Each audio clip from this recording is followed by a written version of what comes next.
Clock in, clock in. Black Gotta just walked in.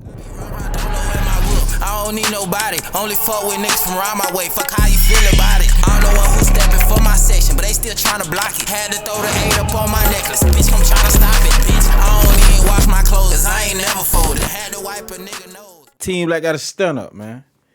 Yo, we back with another video. It's your boy Big 8, man. If you ain't already liked the video, like it up, because this is definitely gonna be a very interesting video, y'all. We following back up from what happened before this week. Is today Monday? Yeah, what happened on Friday, man. And y'all seen that Lil Woody ended up taking a stand. Not only did he take the stand, he damn near forgot his age up there. Like, he didn't even want to tell people how old he was. Boy, you did that one. Boy, you did your big one. Not only did you did your big one, your shiny ass head ended up walking out the courtroom in handcuffs for contempt. He said nothing and he got something. But today, their main intentions is to get him back on the stand. And from the looks of it, he already agreed. So he actually is taking the stand without pleading the fifth, y'all. But a lot of crazy stuff ended up happening today, man. Not only did he get hold on contempt last court, he almost got held on contempt this court as well. And Young Thug's lawyer ended up being held for contempt too. And he ended up leaving the courtroom in handcuffs today, y'all. This is crazy. Like, this is going in the books of all time RICO cases of the world, Craig. Cause like, how in the hell you came to represent your client and end up going to jail with your client? I ain't gonna lie. Mr. Steele, you's a big one, boy. I ain't gonna lie, I salute you for this one, boy. You standing on big business for all the lawyers in the back. And speaking of all the lawyers in the back, 25 lawyers was lined up outside of the courtroom ready to help Mr. Steele beat this contempt. I can't believe I'm really saying what I'm saying right now, but all of this shit is real. Like, dead ass. This ain't no movie. This real life. This real Big Hefe, Big Young Thug, Big Slime. Oh yeah. It's going down, y'all. But y'all know how I do it, man. I'm gonna make this video nice and smooth for y'all, man.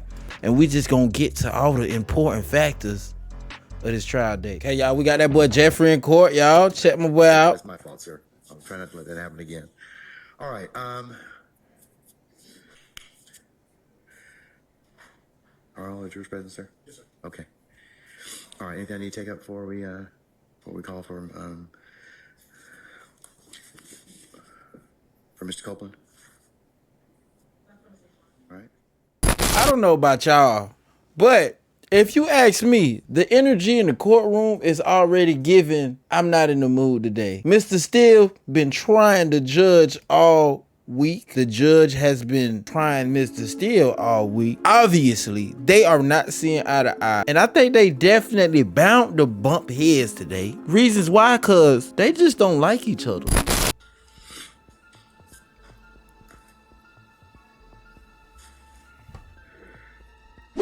We're going to go ahead and continue with Mr. Copeland here. So go ahead, Ms. Hilton. I got to say that. On Friday when we left, I asked you how old you are. You said you were grown. Can you please tell the jury how old you are? Say that again. Sure. Can you please tell the jury how old you are? 32. And when is your birthday? Say that again. When is your birthday? Sorry. Next month. Is that July? I think so. Okay. Born on July 25th. I guess. Okay. Are you from Atlanta? I'm from Candyville. Is that a section of the city in Atlanta? I guess. You guess. All right. Did you grow up in Mechanicsville? For sure. Did you say for sure? When you grew up, do you have siblings? Huh? Do you have brothers and sisters? Yeah. And when you were younger, did you live with all of your brothers and sisters? Overruled, sir. Yeah. Okay. I want to specifically talk about your brothers. How many brothers do you have? More than one. Okay. How many? I think 3. All right. And what are your 3 brothers' names? Overruled, sir. Trey Nato Boss. Say that one more time. You said it fast. Nato Trey's Boss. You know what's so funny about what he talking right now? Boy, you had hella confidence when you was telling in that investigation room. But when it comes to a stage, you just can't speak no more, bro. You was ready to tell for Zoom Zoom, Wham Wham, Snickers, cigarettes, Hot Pockets, but you're ready to tell for nothing. Now, on the stand, he just feels so uncomfortable. Cause all the gangsters looking straight at him like, boy, I know you lying, boy. Boy, I would just flick your head, boy. Your little ball, I would just flick your head, boy. You just ready to tell on everybody, but you just don't want to tell no more, huh? Pressure made the pipe bust. But I'm still like, what the hell meeting y'all had before the court that the defense don't know about? Something ain't right about that, y'all. Do you remember what year you left high school? No. After high school, Did you work? No. What did you do after high school if you weren't working? Say that again? Did you do anything if you weren't working? What were you doing? I don't recall. Okay. Are you married? Nope. Are you in a relationship? Nope. Do you have children? You know that. Okay. I do, but the jury doesn't. Do you have children? Yep. All right. How many? More than one. All right. You have more than 3. I might. Ain't no telling. Okay. That's fair. Do you have 2 that you know of? Yeah. And how old are your 2 children? The same age. What's that? I don't know. Y'all been having me in jail so long. I can't recall. Were you in jail on Friday? Prior to? Yeah, I was in jail Friday. Were you in jail on Thursday? Thursday ain't came yet. No, last Thursday. I felt like it. All right. when you were in jail last Thursday, although you felt like it, how old were your children? I don't know the age. Did this man just say, I don't know my kid's age because I've been in jail since last Friday? So you telling me your crazy ass done forgot your kid's name in 3 days, bro? You got to be crazy. Ain't no way, bro. But I ain't gonna lie, y'all. Isn't he giving the vibe of somebody who's on the stand under gunpoint? Like, he does not want to be here whatsoever. I don't know what the hell they told him behind there. But boy, man, he'll come to court quick as hell. Shirt wrinkled, look like somebody jacked him up before he got in there and all. This looks scary. Now, you talked about being in jail, which was on Friday. Prior to any of this, do you have any criminal conviction? Of course. Okay. Do you know I'm saying how many? Don't keep up with it. Tell the jurors the types of crimes that you've been convicted of. He laughing. This is not funny, bro. Driving with suspended license. Okay, what else? Ran in front of police. All right, what else? Let me ask, do you have a theft I be by... putting charges on me, so I go to jail for the charges y'all throw on me. Do you have a conviction for theft by taking? You tell me? Do you recall having a conviction for theft by taking from 2009? What did I take? Yes or no? I don't know what happened in 2009. How do you expect somebody who don't even remember their kid's birthday after 3 days to remember something that happened in 2009? Come on now, y'all going way too far back that his memory can't even remember, because obviously he only remember what happened today. Well, obviously all of those questions was unimportant at all, because they were just asking him about his life, his kids, and how many siblings he got and stuff like that. But now I think they're finna get to the juicy questions right here to kind of tie him to people that, you know, they kind of have questions about. I want to ask you if you know a few people, all right? First, do you know someone by the name of Shannon Stillwell? What's his nickname? SB or Shannon? Yeah. Okay. How long have you known Shannon? We went to school together. Do you remember which school? I know one of them. Who was one of them? Was it elementary or middle? Might be elementary or middle, one of them. And I know I just said his nickname is SB. Is that what you call him? That's what I call him. Shannon. Nope. Okay, what do you call Shannon? I call him Shannon. And do you see Shannon in the courtroom today? Well, I got a vision problem. I can't see that far. All right, so if you want to stand up and look around the courtroom and look around the entire courtroom, tell me if you see Shannon in the courtroom today.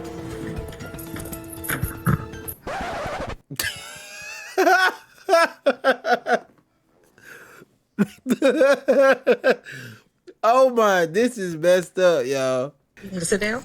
Nah, I can light here. I ain't had nothing to drink. That boy done not seen a ghost, boy. He's looking like, damn. Y'all got all the steppers in the courtroom. Hell no, I got vision problems. I barely can see. I don't even got my glasses on today. And I don't even remember if I wear glasses. You want some water? Hell yeah. I'll get you some water. I don't drink water. I don't have nothing else for you, but I will put some water up there for you. That boy said he want a shot of Henny because he's getting... Shannon. I think I see him. Okay. When you say you think, you have a seat. When you say you think you see him, what do you think he's wearing? Look like he wearing gray over there. So who are you pointing to over there that's wearing gray? I think the lady got red hair. Okay, so you pointing to a lady and not Shannon? No, the one behind her. Okay, so you're saying you believe that the person behind the lady with the red hair is Shannon. Is that what you're saying today? Well, it looked like Okay. Does anybody else over there look like Shannon? Okay, who's the other person who looks like Shannon over there? he's standing behind the bald head dude right there. He's standing or he's sitting? the police. I see him, I guess. Okay. What's his hairstyle? Bald head. Is Shannon with the bald head? He's standing behind the dude with the bald head. I think it's him. They two people. Bro. I can't see the, I just see. Boy, this is so hilarious. I can't hold the laugh in, guys. Like, this is a serious moment. He said the dude behind the dude with the bald head. Everybody's serious as hell in here, boy. You the only one playing, boy. The people lives on the line, boy. Boy, you too funny, boy. When you first met him, where did you meet him at? Was it in school? While y'all were in school, did y'all develop a friendship? Nope. At some point in time, did you ever develop a friendship with Shannon? Yeah. Okay. When was that? I don't know when, but at one point we became cool. And when you say cool, what do you mean? COOL. I didn't ask you to spell it. I asked you what you mean. Well, we became cool. I don't know what you mean. I don't know. Did you look at him as a brother? Was he an acquaintance? Was he just someone you talked to on occasion? When you define cool, what was your relationship like with him? Oh, just a dude in the street. So about how old were you when y'all began hanging out with each other? Most of our, whatever you're trying to say, I was in jail.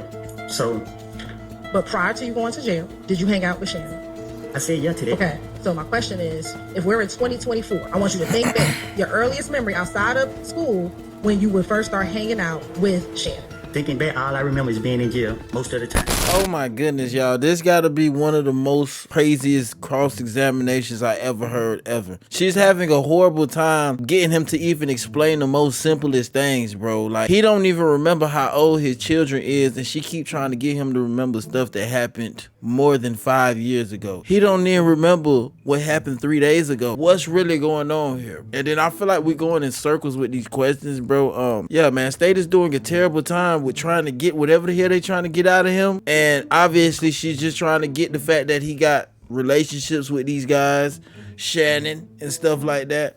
But it's kind of suck. It's giving real suck. I knew him before 13. You knew him before 13. Okay. About when? I think I met him, I don't know if it was 2010, something like that, I don't know. Roughly 14 years. You know. But I've been in jail most of that time, so. Did you all speak while you were in jail? A few times. So your friendship didn't stop just because you went to jail? What you mean? Did your friendship stop just because you went to jail? Who determined when a friendship start and stop? I guess you would. I will. So did your friendship stop? Or your coolness, because you said coolness. Did your coolness stop with him when you went to jail? Well, you know, in jail, out of sight, out of mind. One day I probably called or something. I don't. Hey, Judge. Sir. I'm hot. Can I take this sweat off? We got the doing recess. You want recess? Can we just we're gonna recess, ladies and gentlemen, for 5 minutes, okay? I don't know about y'all, but I feel like it's just something with this dude, Lil Woody, bro. He already can't be trusted due to the fact that what he was willing to say in the investigation room. And now he say, hey, Judge, it's hot. Can I go change my sweater? Boy, you giving me all type of funny signs, boy, that you could be working with them people, bro. Now you saying, like, they call me Big 8. And you know what Big 8 do? Like, Big 8 is real good at analyzing situations. You feel me? He's doing his best to stay out that fire while playing with that fire. Homie, please don't tell me you out here giving codes and stuff like that, telling people how, hey, Judge, it's getting hot in here. You get it? Recess. I'll tell y'all something else. But I don't know about y'all, man. We literally got nothing out of that whole conversation, y'all. Like, this dude right here, I really don't want to trust anything he's saying. And if the jury is looking at him like, hey, he's a good person we should listen to make our decision, you are tripping. Use a little bit too hot out you. You might need some milk before you go to court. But hopefully, it's not one of those situations where he got to tell them behind, like, the defense back that, like, look, these boys is out to get me. Like, this is like, they might be having him under some type of protection. The way I understand my constitutional obligations, pursuant to the 6th and 14th Amendments of the United States Constitution and the corresponding sections of the Georgia Constitution, I'm required to make a full and complete statement to the court. For the record, and if God forbid this goes up on appeal for the appellate courts or another tribunal, commission, or administrative body, I was told based upon information and belief that when we arrived at 8:30, 9 o'clock today, we did not come into your courtroom until almost 11:30. And what I found out is that supposedly in chambers, a honorable court reporter at times, district attorney or district attorneys from the DA's office, as well as investigators, sheriff deputies, Mr. Copeland and his counsel met together. None of the defense team, to my knowledge, was aware that this was going on. It was told, based upon information belief, that it was told to the district attorneys that Mr. Copeland intended to prove the Fifth Amendment. And I was told, based upon information belief, that Adrian Love, the lawyer for Mr. Copeland, and this court were together, and Ms. Love made representations that John Melnick supposedly spoke with some attorneys for the accused and wrote an email to Ms. Love, to Adrian Love, and that Mr. Melnick wrote an email saying F you, and then somehow that email was CC'd to me. That never... Mr. Steele, can I interrupt you for just a second? I'm kind of disturbed because that's ex parte. All that was an ex parte conversation. How did you find out about any of that? Well, I'm disturbed too. And the reason I'm asking you a question. How did you find out about it? I'm going to ask you the question. Okay. Scuttle, if you look at SCUDDER versus State, which is 298 Georgia, 438, it's Division 2, 782 Southeast 2D 638, 2016. Our highest court says when a court meets, because Mr. Copeland comes in, meets with the court supposedly made statements, which I assume is somehow what accurate based upon what you just said. We're entitled, Mr. Williams and every other person wrongly charged here is entitled under the Georgia Constitution to be present. That's a critical stage. It's just like when you meet with, it's those are ex parte for a lot of different other reasons, but I will certainly note that for purposes of record. Well, I'm going forward. What I was told was that Mr. Copeland said, and you haven't answered my question yet. I'm not. How did you? You're not. No, I will not answer that question. Why will you not answer that question? Because I want to make sure that what I say is accurate. And I'm not trying to. No. I'm asking you, how did you get this information? I'm not telling the court. What I'm saying is based on information. Okay, well, listen. If you don't tell me how you got this information, then you and I are going to have some problems. We can have this. I have problems right now. Okay, I know. Look, I don't want to know about your problems. Okay, at this point in time, all I'm asking you at this point in time is, how did you come upon this information?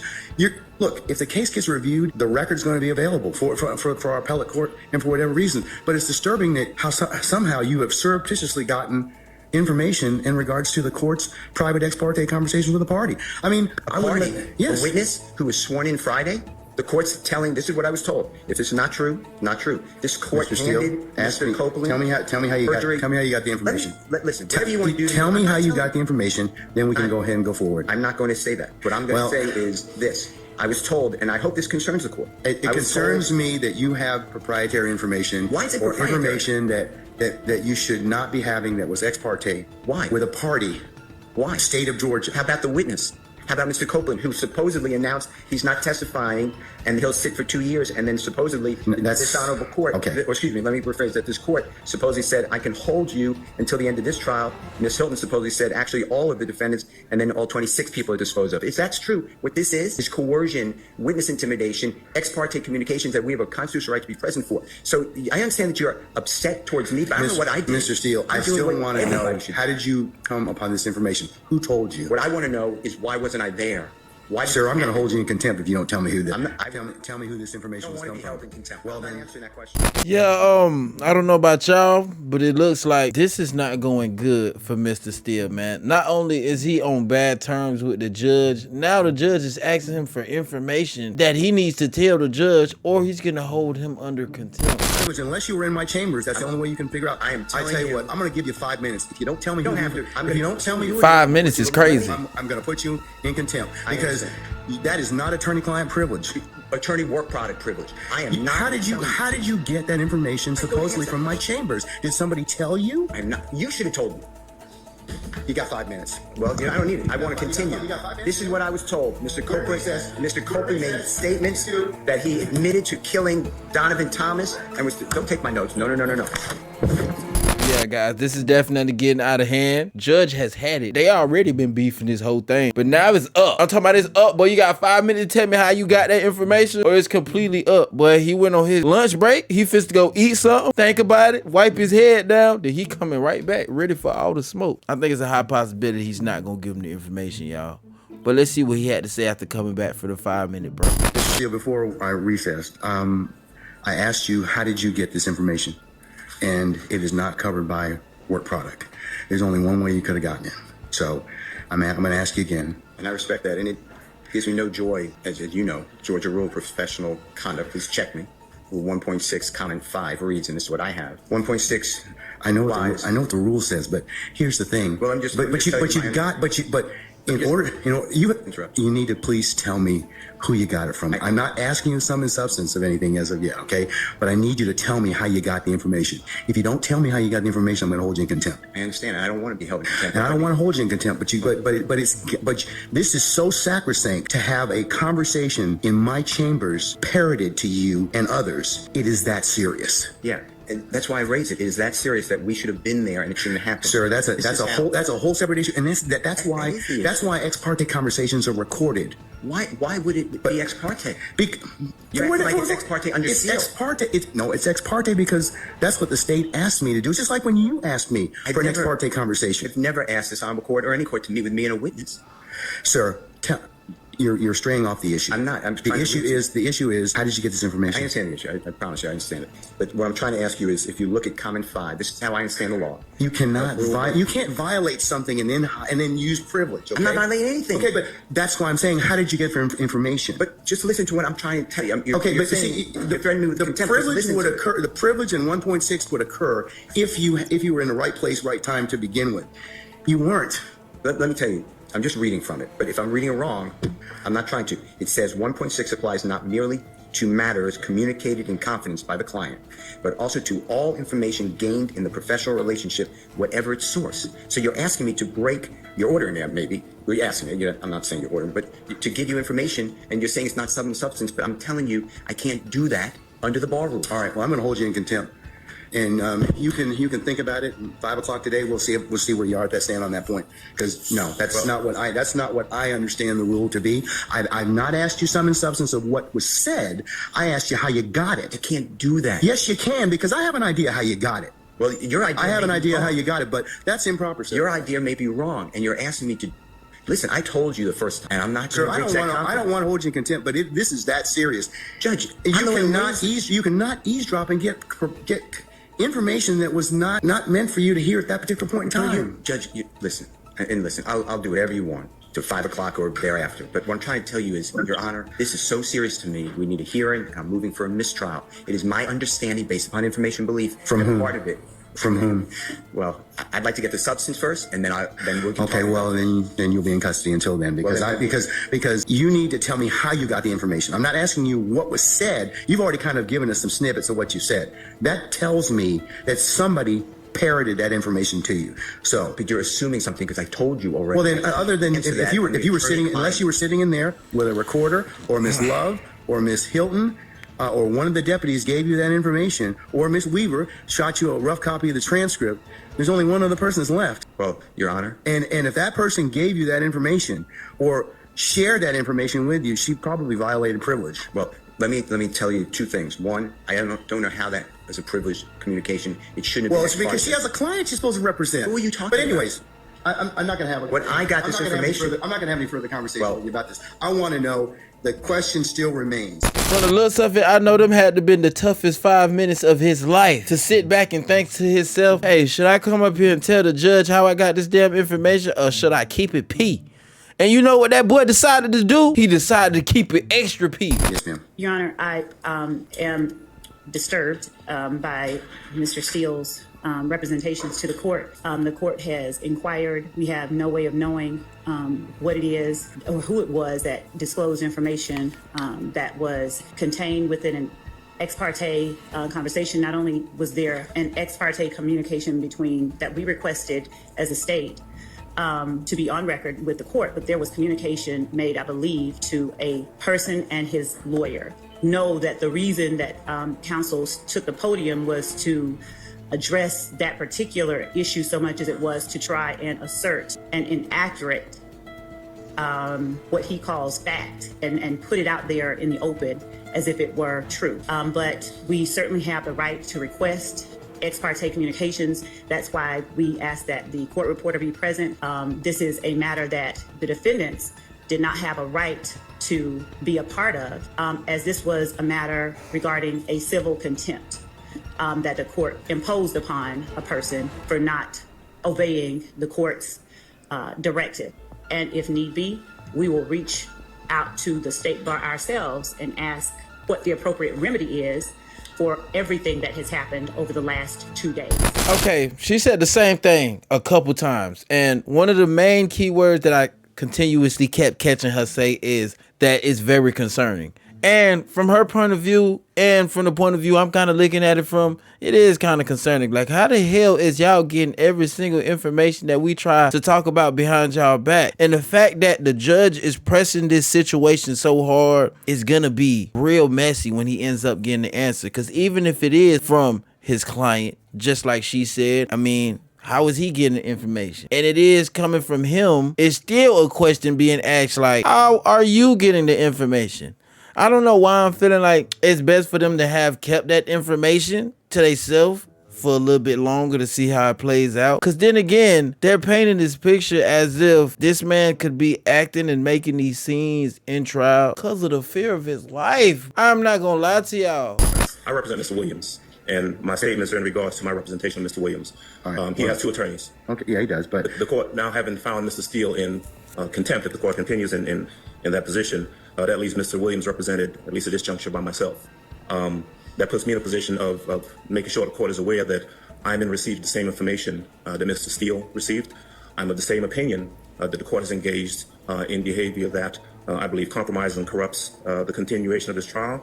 I do believe that we are entitled to and should receive a copy of the transcript so that a full investigation can be made as to what we believe has occurred here. And so I take the same position as Mr. Steele. I am asking for a mistrial, as he did previously, and I'm telling the court that I do not believe that we can proceed at this point based upon the information that we've received.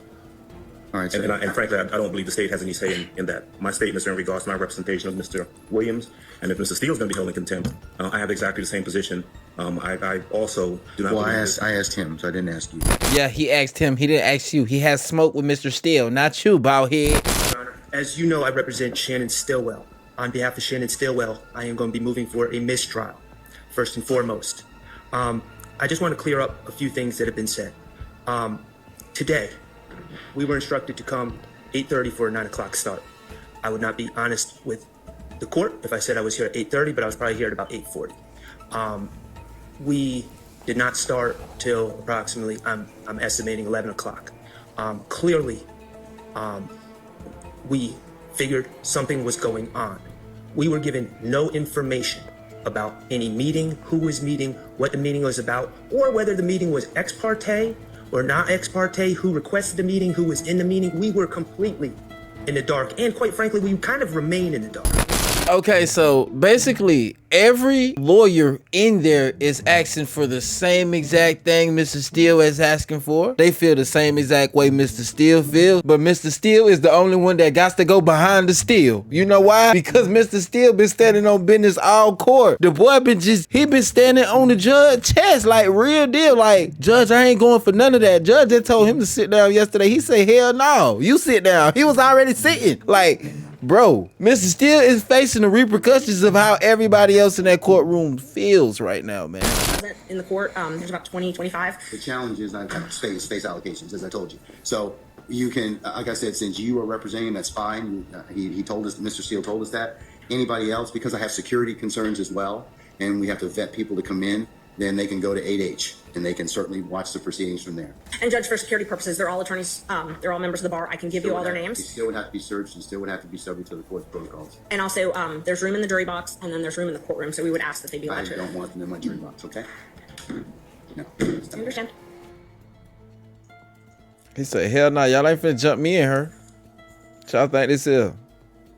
This my house. This my courthouse. I better take y'all at home, huh? May one additional attorney come in, then Alex Susser. And we're here on behalf of Gactel for our strike force. He is the chair of the strike force. I'm the president of the Georgia Association of Criminal Defense Lawyers and also a member of the strike force. So can he come in as another attorney co-counsel? Yeah, certainly may, sure. Great. Alex Susser. Alex Susser. Thank you, Judge. Henry Adams, it has two issues. One is the motion for disqualification, okay, and that's and I think the judge went ahead and did some other things that caused there to be that issue presented. So I don't think Adam. I'm gonna take a look at the other case. That was Henry Adams. That was 215 Georgia 372. Yes. The other case, just a second. And there's several others when you're ready.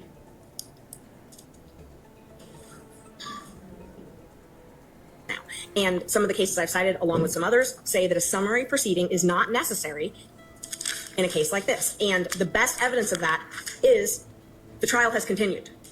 It has not stopped this trial. So for you to hold a summary hearing of direct contempt, the court has to be able to state how this interferes with your ability to administer justice in this case. I can tell you because it is a violation of the sacrosanct nature of the court's ability to hold ex parte conversations without those being broadcast to other people, and as to how that information was disclosed, that's a real problem. That's why it's of such such an issue for the court at this point in time. Judge, and Mr. Steele has a right to make a motion like this. If there were ex parte, he does. But I'm not saying anything, but but he's kind of put himself in the particular position he's in. No, Judge, I don't agree. I believe that I'm going to disagree with you, okay? I believe that the court has put him in that position. No. He cannot be held in the law states, McClary, which I cited to you earlier. And it's true that direct summary contempt, which arises in the presence of the court, intends to scandalize it and or hinder or obstruct the orderly process of the administration of justice. The preservation of order and decorum in the court is exempt from due process requirements of notice and hearing. That's even Moody, goes back to 1974. So I believe that Mr. Steele, he can file whatever motions, but his particular actions in this case, I just want to know who told him this. That's all. I'm not asking him to release or otherwise tell any conversations, but I just want him to tell me that. And Judge, so that's what you want, but that does not conflate to a contempt. Your desire for him to answer your question does not mean that you have the power to hold him in contempt. So you can come into court, Mr. Merchant, and not answer a question of the court and not be held in contempt? If it's a question that the court is not permitted to ask, yes. Okay, well, this is a question the court's permitted to ask. And it's our position, if we had a hearing, we could explain to the court why he is not required. First of all, the court accused him of eavesdropping. That is a crime. He has a Fifth Amendment privilege against answering those questions. Rule 1.6 protects all confidential information that is gained not from your client, but in representation of your client. He has the ability to protect that information. But we don't even need to get there because he can't be held in contempt and you can't threaten him with contempt for presenting a motion in good faith. He presented a motion in good faith that he believed there were ex parte communications. You are a witness to that because it's my understanding that you were part of those ex parte communications. They can't be ex parte if you weren't part of them. This is definitely one of the most wildly organized trial videos I've seen in a minute, man. This man is dead ass holding the suspect's lawyer in contempt. So it's like, imagine you coming to court to fight for somebody. You fight so damn hard that the judge got to punch you down. Like, you fighting too hard for him, and I don't like it. We finna put you right back there where he at, and y'all can fight the case from back there. Imagine your lawyer sitting in the cell with you like, damn. Oh, this a movie. We got to make a movie for this one.